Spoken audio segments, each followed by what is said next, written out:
When fellow YouTuber Joseph Anderson spoke about the game Prey, he noted he didn't feel the game had been given a fair chance to impress people, that the name didn't fit the experience. A more fitting name would have been Bioshock 3 or System Shock 3. I find myself coming to the same conclusion about The Surge. I feel that a more fitting name would be Demon's Souls 2 or Dark Souls 4. Now, I don't wish to turn this into a this game is better or worse than that game discussion, but I find given how such a large portion of people have tried and enjoyed those games, that The Surge hasn't quite been given the same chance as its more popular counterparts, by those who by all accounts would certainly enjoy the experience. I feel that many people may have passed this one by as somehow being a lesser game or a copycat title. I, on the other hand, would argue that whilst it lacks a certain elegance compared to the games by From Software, it's still a very good experience, which is just different. I've decided not to turn this into a complete analysis of the game. Plenty of others have done that, and I feel like I wouldn't really be able to add anything new to that conversation. Instead, I'd like to focus on the story, the lore, and the themes which are brought up in the title. So this isn't at all a comprehensive look at the game. It's just some observations that I find the majority of people haven't yet commented on. Hopefully, if you've not yet played this game, I can at least make you interested in trying it out, since the game is quite cheap these days. And I freely admit that the story is far from perfect.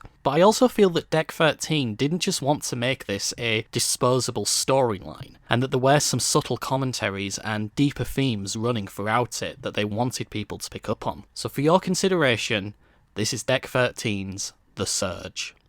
I'm going to start by recounting the actual plot of the game. That way, if you've not played the game, or perhaps have forgotten aspects of the story, you'll have clear context for what I'm talking about. In terms of the story, The Surge is a lot more generous with its explanation of the plot compared to other titles. However, there are some contradictions and ambiguities here and there with the truth, which require some investigation and analysis. As such, this is my interpretation of the story and the overall question of just what exactly is going on. Based on background information from the head of game design at Deck 13, The Surge is set between 1350 years into the future, and the world is in global ecological collapse. Most major governments have fallen, but hope rests with the Creo Corporation's Project Resolve, which aims to correct the world's ecology by launching satellites into orbit, which will seed the atmosphere. Our protagonist, Warren, is confined to a wheelchair, but he's offered a way to get treatment through being surgically grafted to an exosuit known as a rig. The procedure to attach the rig goes wrong, and Warren wakes up being dragged through the desert. Warren realises the facility is under attack by robotic machines. There are bodies of his fellow workers everywhere,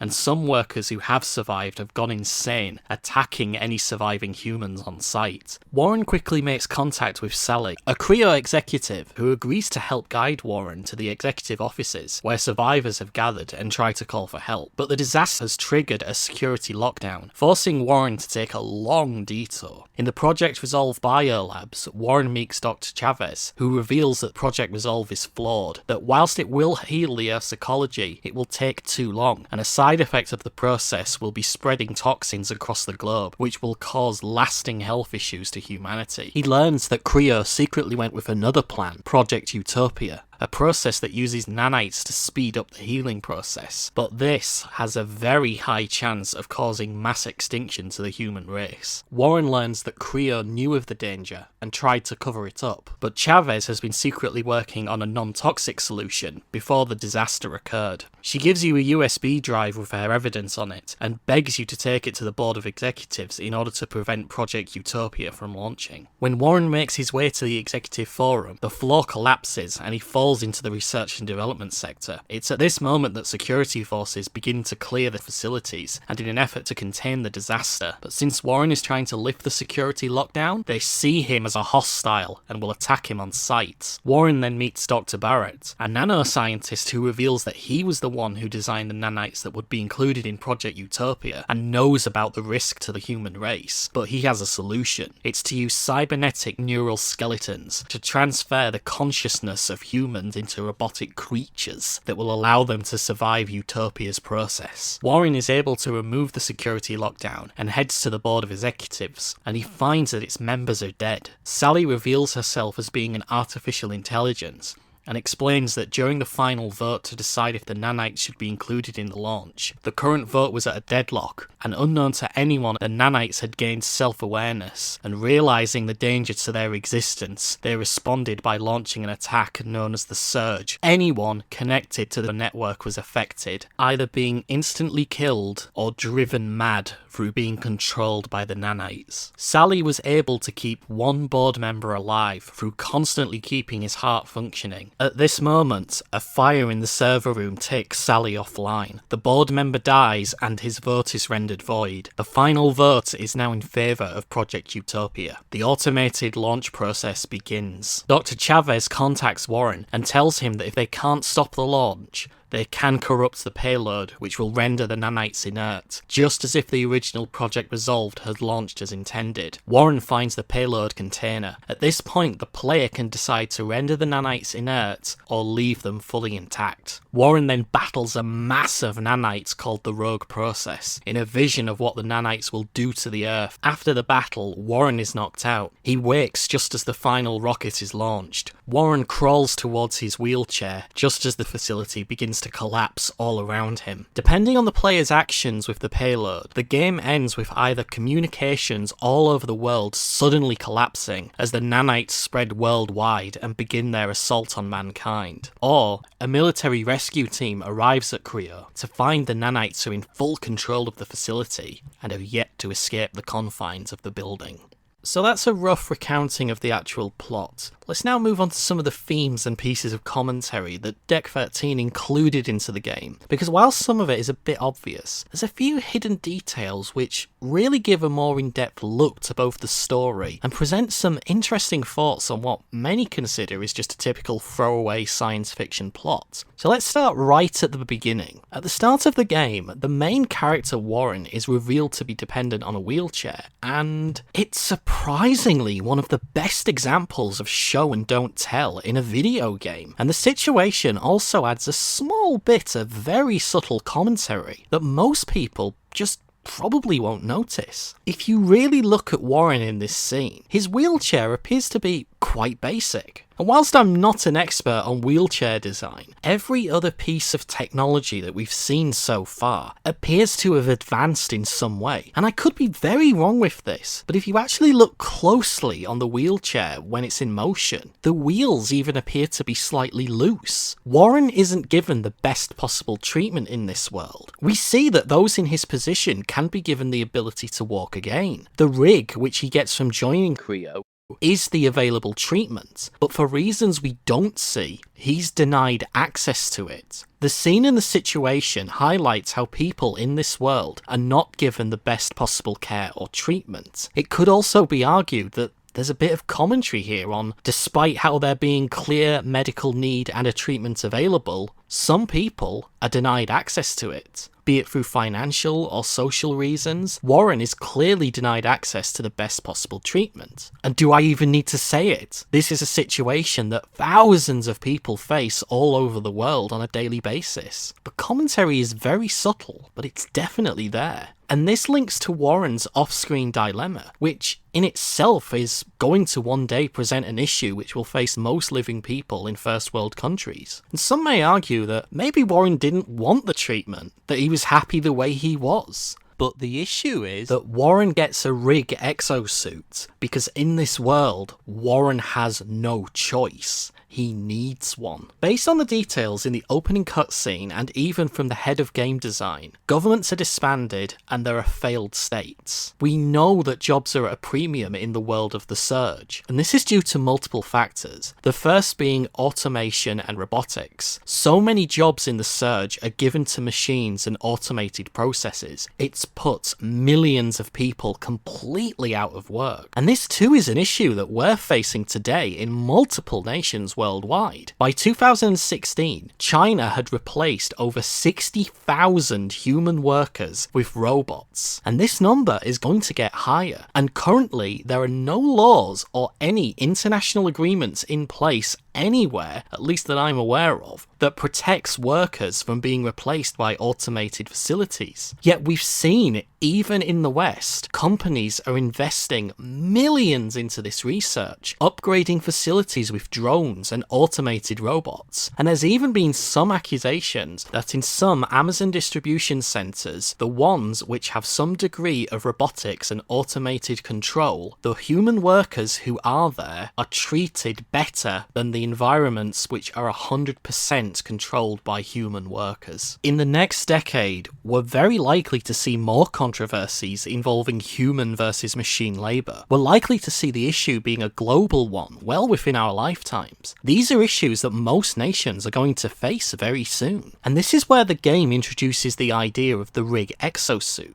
to give anyone that competitive edge. We see that in the world of the Surge, anyone is able to wear one of these suits, and it grants them near superhuman-like strength and abilities. You add onto this the ecological disaster facing the globe in this game, it presents a grim world where if you're unable to work, you will not survive. And this is a literal statement.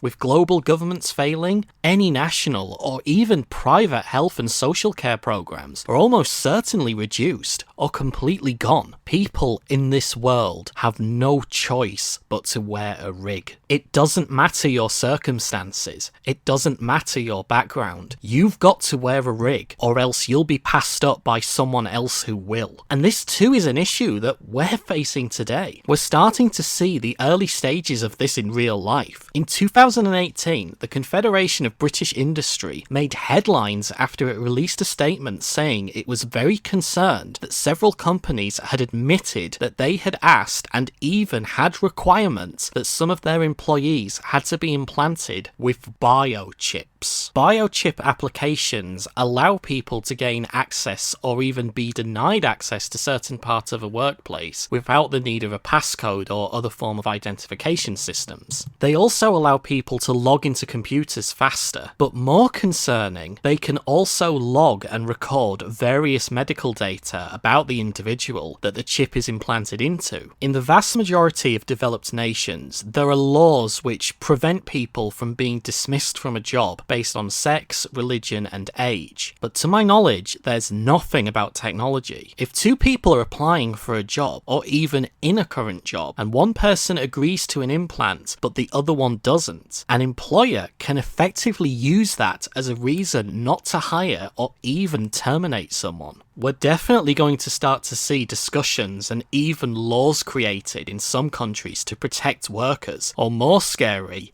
to even protect the employers so that they can discriminate against people that don't want to wear these biochip implants. Whilst the Surge uses a physical exosuit, we have seen some serious attempts to make powered exosuits in the world today. The technology isn't there yet, but once perfected, I'd wager that some physical labour roles will start to look into hiring workers who agree to wear one. So just from the introduction, we can see some issues and commentary on our real contemporary world. It shows that there was some real thought put into the writing, that someone did have something to say, but it was done very subtly so that it wouldn't be too intrusive. But the Surge also has some more philosophical ideas that it brings up. So let's take a look at some of those now. In 1950, mathematician and father of modern computer science Alan Turing created the concept of the Turing test. The Turing test is a method to test a machine's ability to exhibit intelligent behaviour equivalent to or indistinguishable from that of a real human being. One form of the test is that a human will interrogate an artificial intelligence with a series of questions. They'll also interrogate a real human at some point with the exact same questions. And once they have their answers, they'll have to decide which is the real human being. It's nearly been 70 years since the test was first conceived, and whilst it does have its criticisms, computer scientists throughout the world still use it as a foundation to test new forms of artificial intelligence. The Surge also presents its own form of a Turing test through the character of Sally. When the player first encounters Sally, she tells the player that she's an executive of Zero and needs their help to make contact with the board members in the executive forum forum and call for help. Essentially, go to the executive forum, rescue the board members, and call for help. Each time you encounter her, you get to question her through some dialogue choices. This is your interrogation of her character. Now, you're also able to meet other NPCs, who by all accounts are also human in the context of the game, and you can also question them and agree to help them as well if you empathise with their plight and their story. So here, we have a bit of a disconnect between the actual human player that's playing the game and Warren, the character within the game. A player may suspect that something isn't quite right with Sally. Her initial request to the player seems a little strange. If she's an executive on the executive level, why is she in the dark just as much as Warren is? And whilst I'm under no doubt that some people will instantly suspect that Sally isn't what she seems, I doubt that all those people will instantly jump to artificial intelligence. But because we're playing a science fiction game with a horror element, we're naturally going to be skeptical of every single character that we meet. But Warren has no question about her not being who she claims. If we as the player put aside the distrust that we naturally have due to the context of this being a video game set in the science fiction genre, does Sally do or say anything that would make us consider her not to be who she claims to be? She doesn't do or even say anything that would prompt us to suspect that she's not human. Sally in this game is a literal representation of a Turing test. In fact, if you want concrete proof of this, there's an hidden objective you can do in this game which reveals where Sally is and her true nature. Upon discovering this, you're rewarded with a trophy called the Turing test. So the reason why I brought up the whole Turing test that's within the game, because it's not exactly an obscure thing, it's right there, it's a big revelation, and pretty much everybody playing this game will realise that was the developer's intention. The reason why I brought it up is because it's part of a wider discussion within the Surge's narrative, and that's on the issue of what it is to be human and personal identity and how we define both. Another NPC that we meet early in the game is Arena Beckett. Unfortunately, some of her dialogue and delivery is quite bad. So, care to tell me who you are?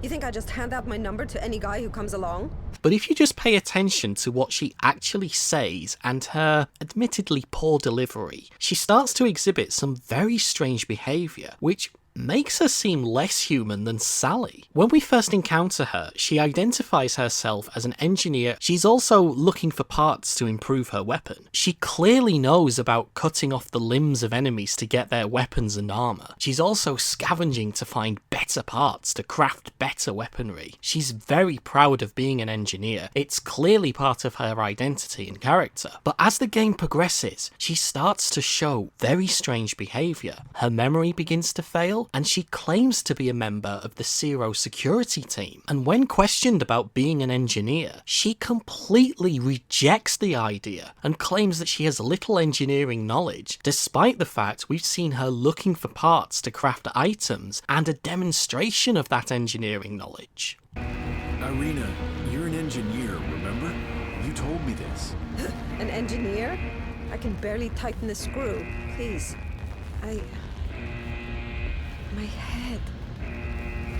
She actually even wants to reinforce this identity of being a security officer by asking the player to find armor parts in order for her to have the correct security uniform. The final time we meet her, she's standing guard in the executive forum. She's now fully taken on this new identity. So much so, she can't even remember her own name. It's as if a new personality, a new individual, has completely taken over her consciousness. Irina, do you hear yourself? Are you still even in there? That's not my name. I'm sorry, but I can't help you. Please. My head. I don't want to hurt you. While some traces of her original identity are still present, she's a completely new person and has completely taken to her new role and identity. The game has presented us with several different examples of the nature of being human and identity. It asks us as players to try and decide what's an acceptable level of being human until it changes so much that we finally reject the notion that that character is still human. Warren is the first example of a representation of what it is to be human in this game, because he begins the game without an exosuit. He's the closest that we in the real world can associate with an actual human being that we can recognise and identify with. The second is Sally, an artificial intelligence who fools Warren and probably many people that actually play the game into thinking that she's also human. In a sense, she's exactly like Warren at the start of the game, but her identity and her humanity is artificially created. The third presentation is Arena, a human who loses her identity completely, but then inhabits a completely new personality and with it identity. We're presented with a version of humanity that uses bodies as just a shell, that personality is interchangeable. It presents the idea that identity and personality are what makes us human, and they can be changed and replaced at will. As the player, you're asked, can you accept that? Is a person still human if their entire identity is changed or replaced? Would you be okay with that? That you could change your physical form into something else, but your personality remained intact? Would you still consider yourself to be human? The game then presents a fourth presentation, a more horrific next step up from Arena. It's in the form of the experiments by Dr. Barrett, that the human body is completely replaced by a robotic frame, and the versions we fight in the game are presented in a nightmarish fashion. Even Dr. Barrett, who willingly undergoes the evolution, is presented as a form of classic body horror. It's the game's most extreme example of a potential evolution of a human being. Despite the nightmarish presentation, the player is challenged to accept this. Dr. Barrett outlines his reasons for why humanity must evolve into this. I'm trying to save all of us. We're flawed, incomplete. We're not yet prepared to re-enter paradise, you see. We wouldn't survive. My Homo Machinalis could change that. They are the living proof that we could be more than human. We, all of us, could fill the world of tomorrow. Ascended beings in a new utopia. And whilst Warren is clearly disgusted at the thought, the final decision rests with the player in the form of allowing the nanites to remain in Utopia's payload. So some of you may reject all the examples presented, that you can't accept any of these ideas presented in the game, except for Warren himself and the other human NPCs, the characters who most closely resemble our own representations of what it is to be a human. But this is where the game pulls a very clever trick on you, because other than Dr. Chavez and Warren for the brief introduction section of gameplay, every other person you meet in this game has voluntarily undergone a step towards the nightmare presentation that Dr. Barrett wants. Because unlike every other character who you meet in the game, Dr. Chavez is the only character who doesn't wear a rig. Think back to the procedure that Warren went through. The rig isn't an easy to remove artificial limb, or even a suit that you can easily step in and out of. It's surgically grafted to his body. Every character in the game who wears a rig has undergone a similar surgical procedure. It's permanently attached to them. And the reason for this? It boosts their abilities beyond even peak human level, because if they don't do this, they won't be able to compete against those who do. And in this world, they won't survive due to the economic and social situations that the world in the Surge finds itself in. In the words of the head of game design, normal people are screwed. The only way for them to survive is to take a rig or evolve beyond what a normal human being can do. And when you realise that, you realise the dark truth and the dark message that the game is hinting at you to understand. That Dr. Barrett might actually be right. Humans in this game are willing to surgically graft robotic components to their bodies in order to survive not medical conditions, but socio-economic conditions. The people in this game know that if they do not have a rig procedure installed onto them, they simply will not survive. And this is a survival through a socio-economic condition, not a medical one, not a natural decline in survivability, but one put on through socio-economic conditions. So imagine the next step.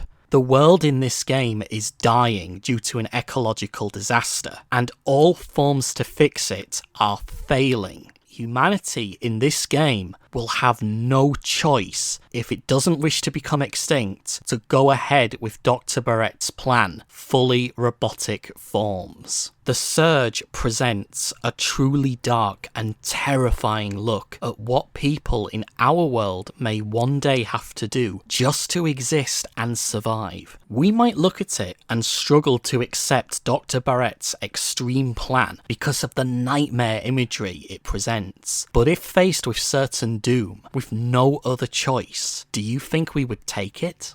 So the final aspect of the game which I'd like to discuss isn't really a new or a novel idea. I've seen others talk about it, and I think most people will consider this idea when they first beat the game. But it's a fun one to bring up and discuss, because it's not really nailed down as to if it's either or. And that's the notion that all the events in this game are actually being created by Warren himself, or that the entire game is a representation of the nanites attempting to gain sentience and take over Zero. Warren represents a form of security protocol that's attempting to stop them. But whilst making this video, I actually noticed a few more clues that something else is actually going on, that the game's presentation isn't quite what it seems. The first big hint is Warren himself. When we first take control of him, he's in his wheelchair, and after the rig procedure, he's able to walk again. But look at his combat ability. Whilst his attacking ability is rough and raw, the learning curve for how quickly he adapts to the rig and his ability to fight seems just a bit too high.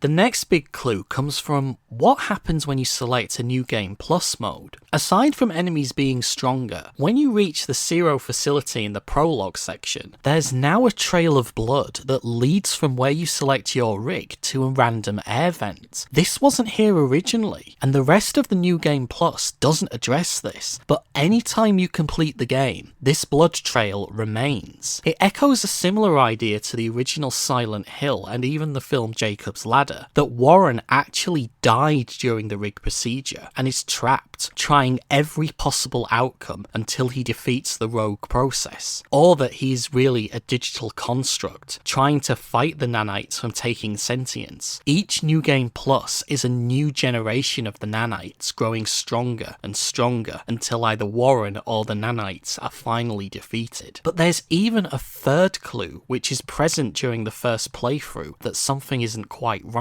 Right at the start of the game, when you're on the train, there's several flashing lights which at first seem to be the train going through a tunnel, but if you look closer, you'll see you're not going through a tunnel. The train is actually a simulation. During the train ride, the simulation glitches and you can see what's really going on. You're actually in a stationary location. In fact, if you pay very close attention to the panels outside the train when the simulation glitches, you can see these same panels in parts of the facility. It raises the suggestion and the idea that the entire game is a simulation, that Warren may not actually exist, or that even he never left the train. But these are just fun observations. Maybe if you play the game, you'll find more clues that all is not quite as it seems. In fact, during the closing seconds of the game, Warren crawls towards his wheelchair, which just appears out of nowhere in a completely different location, sitting in a spotlight.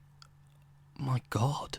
So I think I should bring this to an end now. This is what people may call a textual analysis. I took a look at the text, or the game in this case, and I saw some things that I thought the game was trying to say, and presented them as such. You're free to disagree or even agree, or present your own arguments. In fact, I encourage it. For games like this, I really enjoy seeing other theories and ideas, and there's nothing more amazing than that light bulb moment when you think, wow, I never thought of that. But at the very least, if you made it to the end of this video and you've not yet tried The Surge, with a sequel due out very soon, and in my opinion, the game being more accessible than most Souls-like titles, give this one a try. It's really fun and I highly recommend it. See you next time. If you enjoyed this look at Deck 13's The Surge and want to be notified of when I upload new videos, including game analysis, obscure histories, product reviews and retrospectives, please click that subscribe and bell notification button. If you found the video interesting, please click the like button, and don't forget to leave a comment if you have your own theories about the game, or if you disagree with some of the ideas that I've presented, and feel free to continue the adventures by following me on Twitter. My videos wouldn't be possible without the help of Team Awesome, aka my Patreon and coffee donators. If you'd like to support the channel and the work I do further, please consider becoming a patron or buying me a coffee using the links in the video description. Even the smallest donation can help keep this channel going. But most of all, just thank you for taking the time out to watch this video and enjoy the work I do. It really does mean the world to me. Thank you.